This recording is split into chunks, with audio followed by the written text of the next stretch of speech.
I want to talk about love bombing.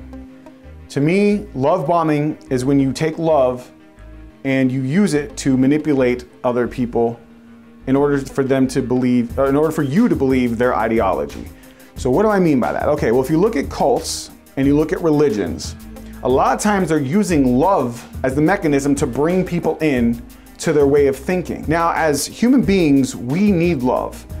Biologically, we've shown, and research has actually shown, that love is a very, very important thing to us. In fact, if you look throughout time, a lot of the songs we create, a lot of the films we make, a lot of the poetry we do, a lot of the things we do in life is to find love. Now, whether that's love in a relationship or just somebody loving you and caring about you or your parents or whatever else, love obviously plays a big factor and role within human relationships and other mammalian species, including, for example, monkeys. There was a study that was done that showed that there was a monkey in a cage, and he basically had two mothers in the cage, even though there were two fake mothers. One was the basic necessities like food, water, whatever, and the other one was comfort. If you notice, the monkey kept going to the comfort over and over and over. Even though his basic needs, even though he needed this, he kept going over to the comfort side of the cage just to show how important comfort and love is to people. Now, here's where I find the problem with it, and I'm gonna put it as two parallels, okay?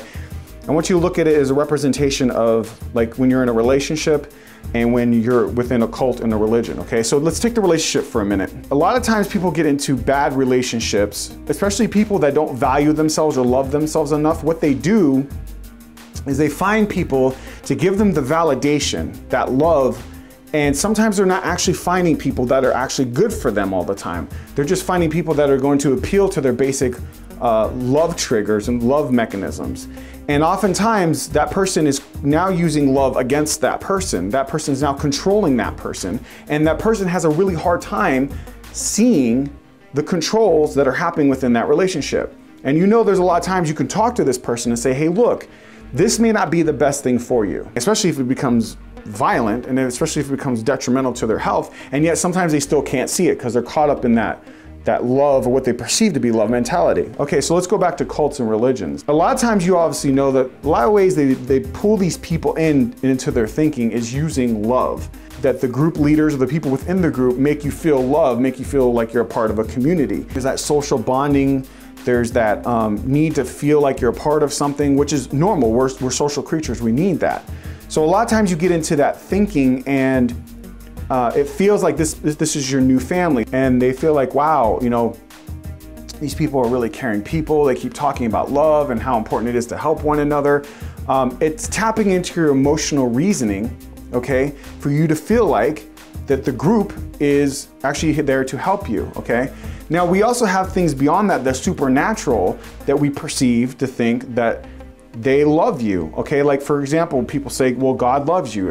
It's always about the supernatural. Even in UFO cults, I always hear all the time that like the Palladians are here, or the UFOs are here because they're watching over us because they love you, or that God loves you and that's why he's watching over everything that you're doing, okay? It's appealing to your basic emotional instincts that, if you realize, probably started when you were a child. You know, the first instinct you have was that authority figure, whether it's your parents or grandparents or aunt or whoever, whether or not they gave you sufficient amount of love. I think it's that parenting thing that makes us biologically adapted to wanting to feel like we're protected and loved and cared for. And I think that's a reasonable feeling. There's nothing wrong with that, wanting to feel that from the world and from yourself.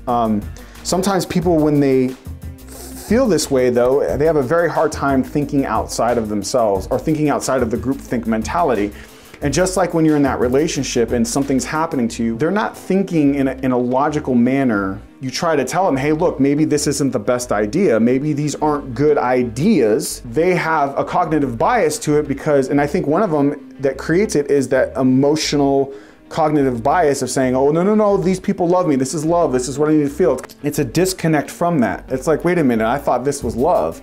But sometimes what we're perceiving to be love may not actually be real. Just like in that violence relationship, sometimes that person is trying to control you. They use this love bombing on you and they keep bombarding you with love, love, love, love, and love your neighbor and love yourself and love this, that you tend to turn away from all the negative other aspects of it. And when I look at religion, especially religion in the world that I see today, a lot of them always claim that the reason why they can be the way that they are is because of love. It's like, I am right, or I'm justified in doing what it is that I'm doing. And they don't realize they're actually being controlled. You know, when we look at the Jonestown Massacre, or we look at David Koresh, none of these people decided they were gonna wake up one day and be like, you know what, I feel like being in a cult today. No one does that. It's because they felt like they were in a sense of community. That's what we do as social creatures. And what happens is that you get caught up in these people that you consider now to be your family and friends. And now there's this ideology that's changing because either the leader or the group is going off into one direction, and your cognitive biases are not letting you pay attention to the facts, to the reasons why this may not be good.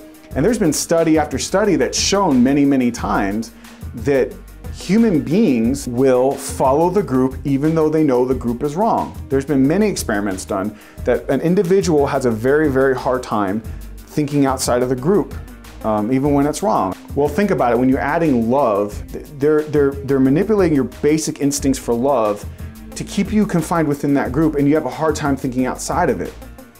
And so my concern is that people are going to make really bad decisions within these groups because they're not thinking logically, because they're letting their emotions get to them. And I guess the same thing could be said in relationships when you're not thinking clearly too. So my advice is that anytime you're in a system that you feel like people are love bombing you over and over and over again, think about it. Think about what's going on in that mentality. We all need love. We all need to feel like we're a sense of community.